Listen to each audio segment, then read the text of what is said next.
Alright, thank you for joining us at Miniature Wargaming Labs, and today I'll be taking a look at North Star Military Figures Yakuza Gangsters. Now, this set has been out for a while, and it went with a Osprey wargame called A Fistful of Kung Fu, which was a real call, as it says here, to the Hong Kong hyper-violent movies. And one thing I say I love about this is when you look at the package, and you open it up, it's like a CD case. And you have to understand, the reason I bought this is in the 90s, I watched a ton of hyper-violent Hong Kong kung fu movies, mixes of martial arts, magic, guns, and whatnot. So I bought this, bought the Yakuza Gang. I bought the rule books to A Fistful of Kung Fu, and I will force people to play this game with me. However, I believe that the miniatures do have more value than just in this one specific Osprey game. So they come in this padded envelope.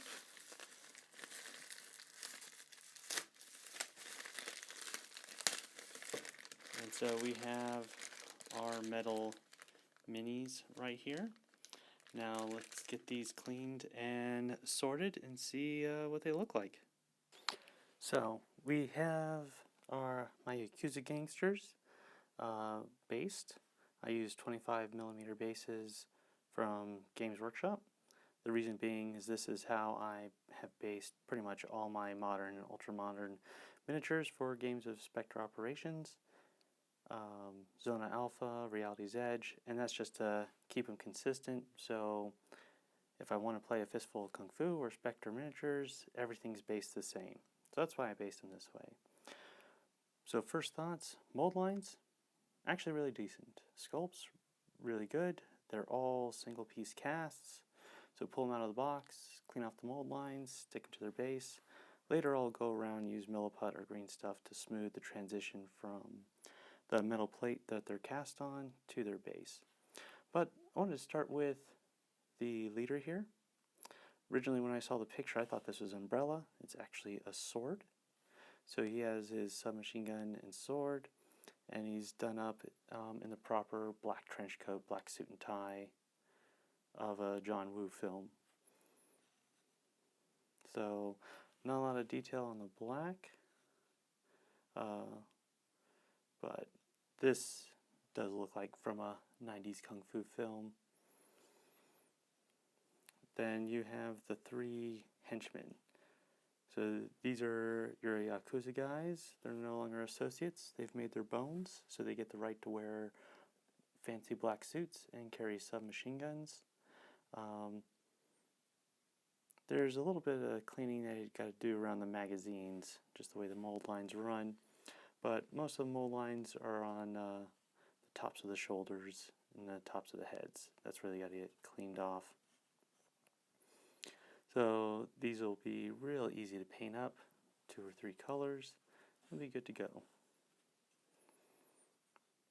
Now, the boss's #1 fighter. We have our Sumatori here, or as they call him, the Bruiser.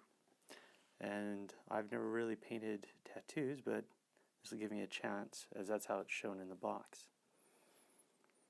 But he's a little bit taller and definitely a lot girthier, which will make him stand out on the board. He's got the proper top knot. Very little cleaning on this guy. Came out really well. And then we have the associates. Steel pipe, hand weapon, haven't earned their submachine guns or fancy suits. This guy actually probably required the most work, as this pipe needed to be straightened out. He was rattling around in the box and this got bent up, but that's not surprising. A lot of this guy you can't really see when you're playing the board since he's leaning forward and running, but he'd actually fit in really well with Reality's Edge. The reason I actually bought this set was for Reality's Edge. They have some NPC characters that are just random gangsters who hang off to the side, and if you stumble into their territory, they activate. But I could see playing different modern crime using these miniatures, using the Spectre Operations rules, if I don't want to play a Fistful of Kung Fu at that time. So good utility on these ones. But let's see how they stack up with the rest of the collection, because these are my first North Star minis. So for that, I'll use the boss. I'll bring him forward, and I'll use one of my Spectre close protection guys and one of my Anvil Industry Regiments figures. So these are both 28mm. This is on the heroic side. This is more towards true scale. So you can see he actually blends in with my existing 28mm line, so I'm happy about that. I'd say the one difference is the submachine guns, a little bit more chunky than the Spectre. Spectre tries to go for a true scale representation. This is more of the thicker castings like you get from Anvil Industry that just makes it easier to manufacture. But I'm okay with that. Let's see how it fits in with All Out War. These two might be a millimeter taller, but fits in with All Out War, just in case I want to play zombies in Japan or Hong Kong. We've got Drug War Z coming out, so might be able to use them for that. Now, let's throw in Batman miniature games at 35mm and MCP at 40mm. Just not gonna work.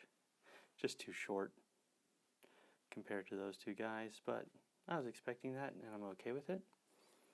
I like to compare it to some of the terrain pieces. So 3DP Design Lab sent us over some 28mm from their warehouse set.